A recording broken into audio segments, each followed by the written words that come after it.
Travailler dans un pays frontalier, c'est parfois être confronté au chômage. Quelles sont les règles applicables ?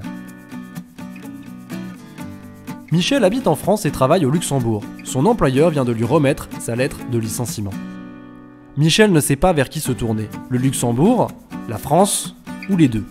La législation européenne précise que vous êtes à la charge de votre pays de résidence en cas de perte d'emploi. Dans le cas de Michel, le pays compétent en cas de chômage complet sera la France. En matière de démarche, un frontalier va devoir agir sur les deux territoires. Le frontalier devra s'inscrire dès la fin de son contrat à l'institution de chômage compétente de son pays de résidence. Pour Michel, ce sera donc Pôle emploi. Cependant, un frontalier doit exporter les droits acquis, période de cotisation, rémunération, etc. Et cela se fait via l'obtention d'un formulaire U1 remis par l'institution de chômage compétente dans le pays frontalier. Dans notre exemple, Michel doit obtenir de son employeur un certificat de travail reprenant toutes les informations de son contrat.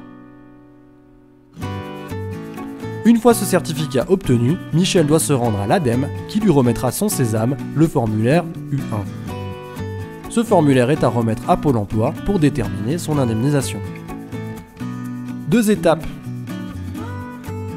Le frontalier s'inscrit d'abord à son organisme de son pays de résidence une fois son contrat terminé et il organise parallèlement les démarches pour obtenir son formulaire U1. Pour son indemnité, bien là encore, c'est la législation de l'état de résidence qui s'applique. L'indemnisation chômage de Michel tiendra compte de son salaire acquis au Luxembourg.